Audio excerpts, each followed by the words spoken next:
Hey everyone, welcome to my YouTube channel. So today is the day 8 of solving daily problems on Geeks for Geeks. So let's see what today's problem of the day is. So it is to find the largest number formed from an array. So let's first read this problem.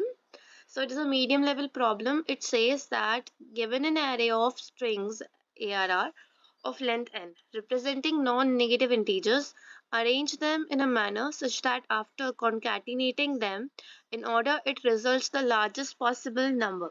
Since the result may be very large, return it as a string. हमें एक array of string दी है जिनमें numbers stored है और हमें कुछ इस तरीके से इन्हें रीअरेंज करना है कि मैं एक लार्जेस्ट नंबर फॉर्म करूं और उसे ऐसा स्ट्रिंग ही मुझे रिटर्न भी करना है क्योंकि जो नंबर फॉर्म होगा वो रेंज से बाहर जा सकता है, इसलिए हम उसे ऐसा स्ट्रिंग ही रिटर्न करेंगे। ठीक है, तो नंबर्स मुझे दिए थे 3, 30, 34, 5 एंड 9।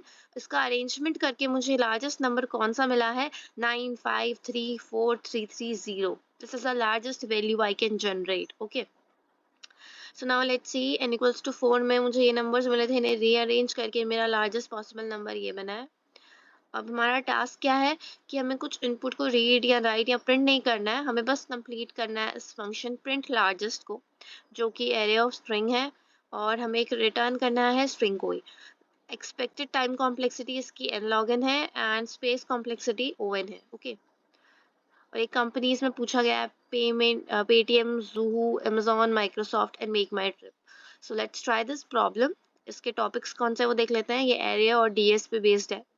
सो अब इसे कोड करने का ट्राई करते हैं।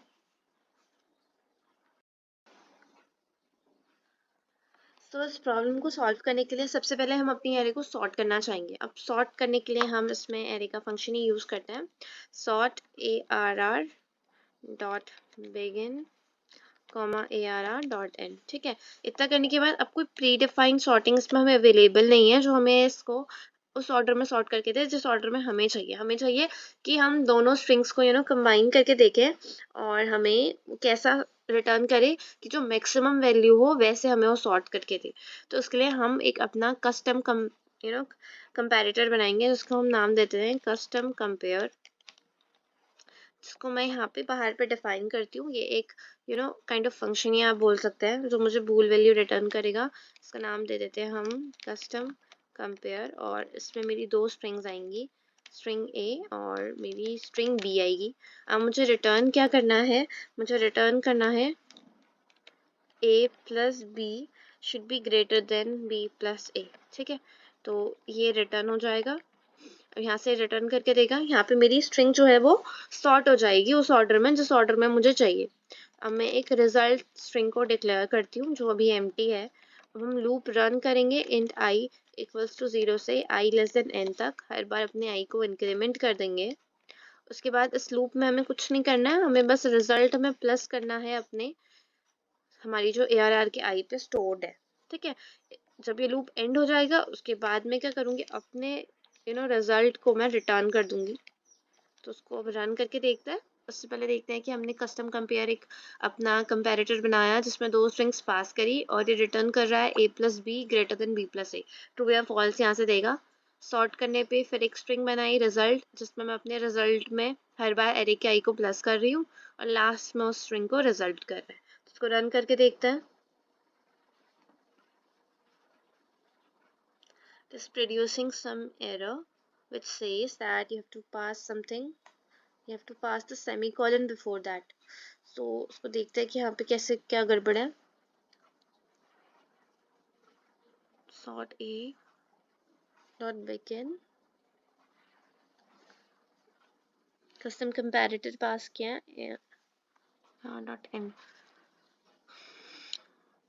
ओके, यहाँ पे कुछ मिसिंग है। ठीक है, ये साइन आ गया गलती से, यहाँ पे ये आना चाहिए, सेमीकोलन आएगा। अब इसे रन करके देखता है।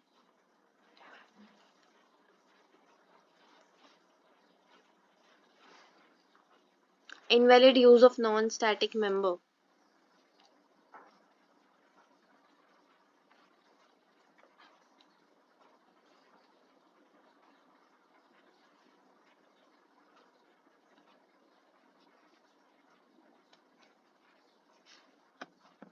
तो उसको बॉट से पूछ के देखते हैं कि क्या गड़बड़ है इसमें। So it says the error message is indicating an issue with how the customer function is being used.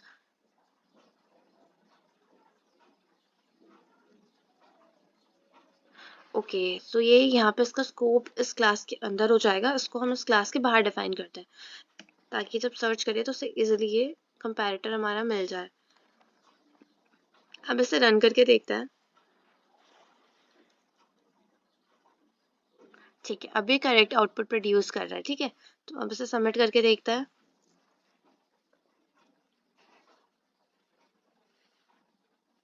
So it has successfully passed all the test cases.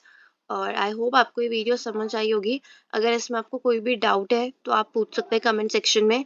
Thanks for watching. I will see you in the next video.